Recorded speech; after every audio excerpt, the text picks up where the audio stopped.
Hey, everybody, it's Eddie from Tokyo. This is your cryptocurrency update from Japan. I've got just a quick one for you tonight, and I want to tell you that SBI did it again.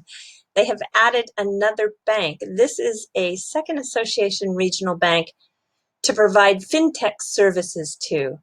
I think it's bank number 37, and this is part of his regional revitalization project where he is doing tie-ups with these smaller banks, being able to help them optimize their operating costs, and he's going to do it through the use of technology. So you bet he's going to use XRP to help these banks save their money. This is a capital tie-up.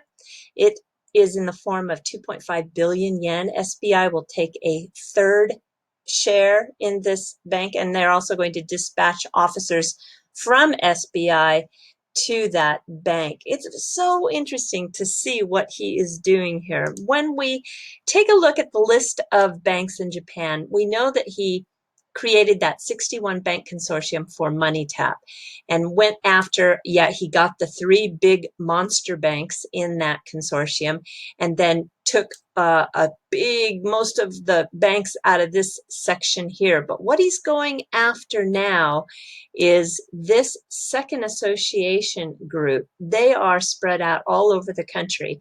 This one that was announced yesterday is Shimane Bank, and they might be small individually, but you put them all together and he is creating something quite powerful.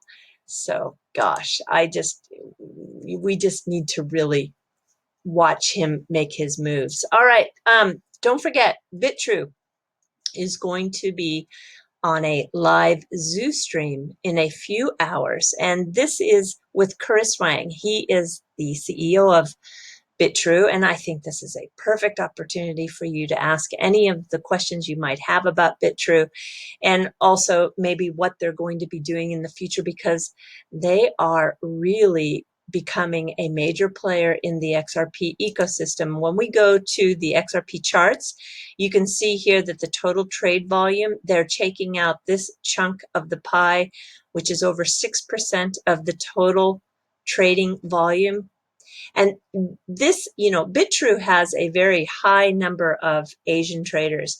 And to think that it's Saturday night after 8 p.m., which I would imagine is pretty slow for trading, and they're still able to capture that 6% is pretty impressive. So anyway, I hope that you get to participate by asking some questions.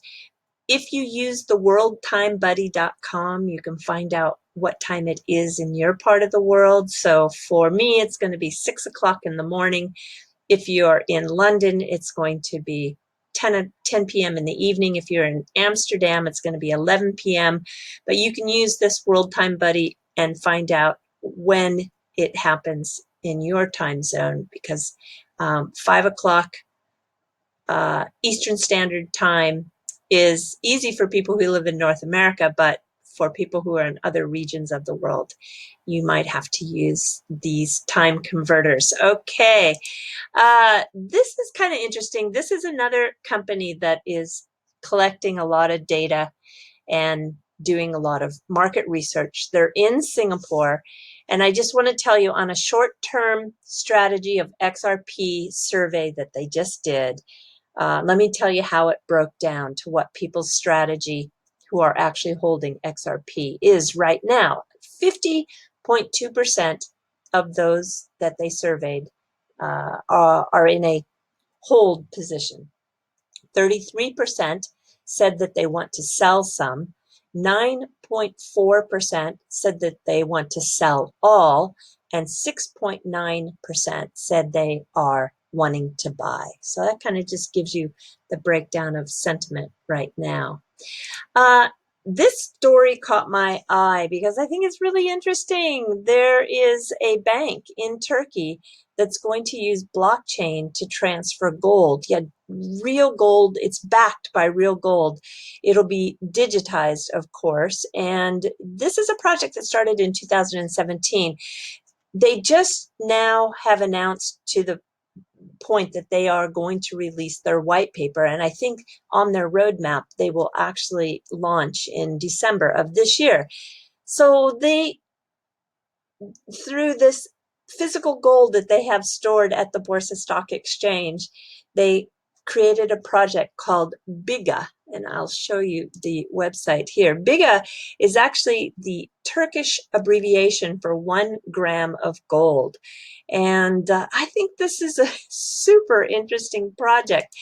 Turkey has been hoarding gold. Yeah, pretty big time. They started this in 2014 and then really ramped it up and accelerated that in 2017.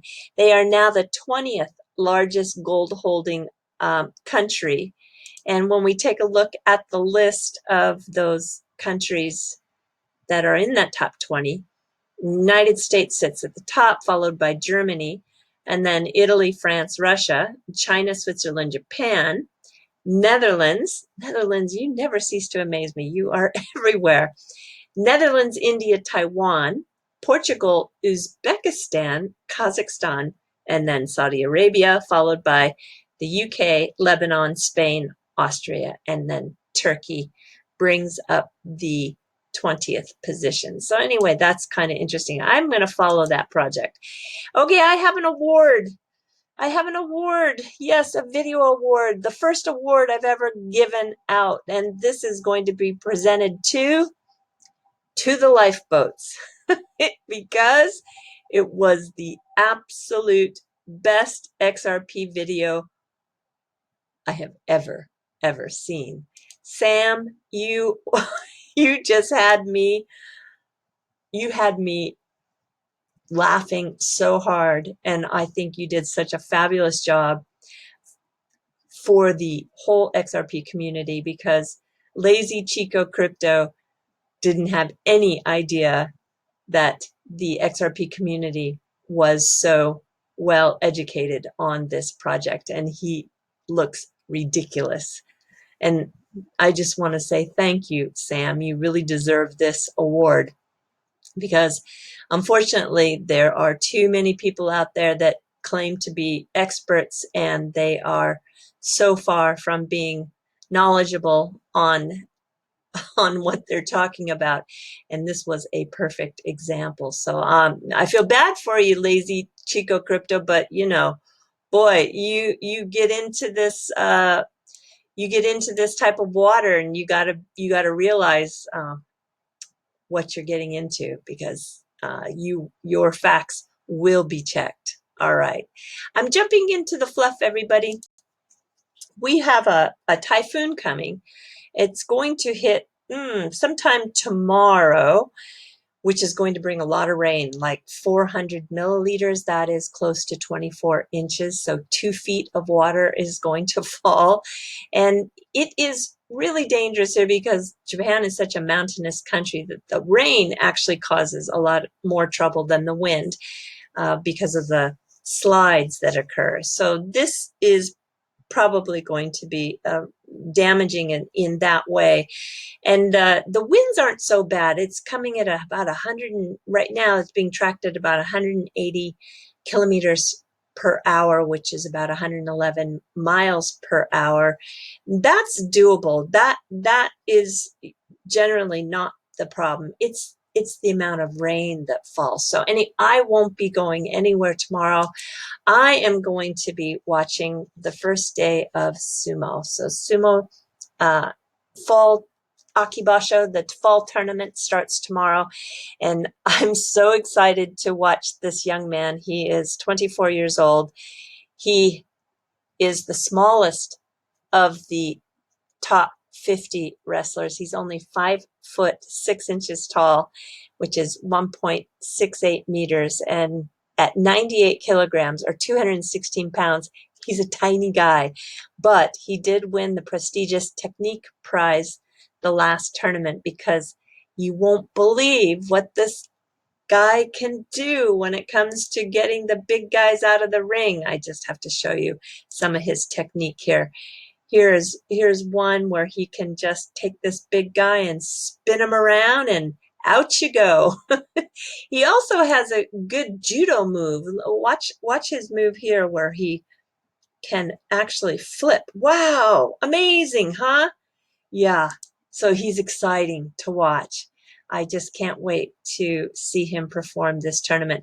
I think he's got a little bit of confidence now, and he's definitely been working with Hakuho, which is the Yokozuna. Yokozuna, one of the duties of the grand champions is to bring up the talent from the bottom ranks, and they do a lot of sparring to train them and to get them into shape. And so Hakuho has taken a special liking to Enho. And Enho, by the way, his name is interesting. I love it. It means a phoenix, a flaming phoenix. Yeah. The phoenix, which is a mythological creature that came from China, is really prominent throughout Asia. This is actually one from Taiwan, but the phoenix, yeah, is everywhere in so many motifs, and his name is just super cool. Every sumo wrestler gets a wrestling name. So Enho was born Yuya Nakamoto, but he is now known as Enho Akira. And I think I was looking for some fun images of the phoenix for you, and I found this tattoo artist in Dallas, Texas. Mark Thompson, your tattoos are beautiful. Not only your use of color, but your artistry is amazing, and I really do love your work. You have really mastered the Japanese style of tattoo, and it's beautiful. It's really, really, really, really beautiful. Anyway, I think that's all I have for you tonight. I was going to open the window and let you hear in my neighborhood, just down there, there is one of these platforms, and it's a matsuri on this side of the neighborhood. People build these platforms and then they drum from them, and people at the bottom dance. And so this is what's happening in the neighborhood. Typical summertime matsuri, it's called, festival. The festival probably will be canceled tomorrow because of the typhoon, and it's too bad I didn't get this video done earlier to open the window and let you hear. It's really loud, but it's also kind of festive and fun. So I have to wait till next year. All right, everybody. Yeah, do take care. Sayonara for now. Bye-bye.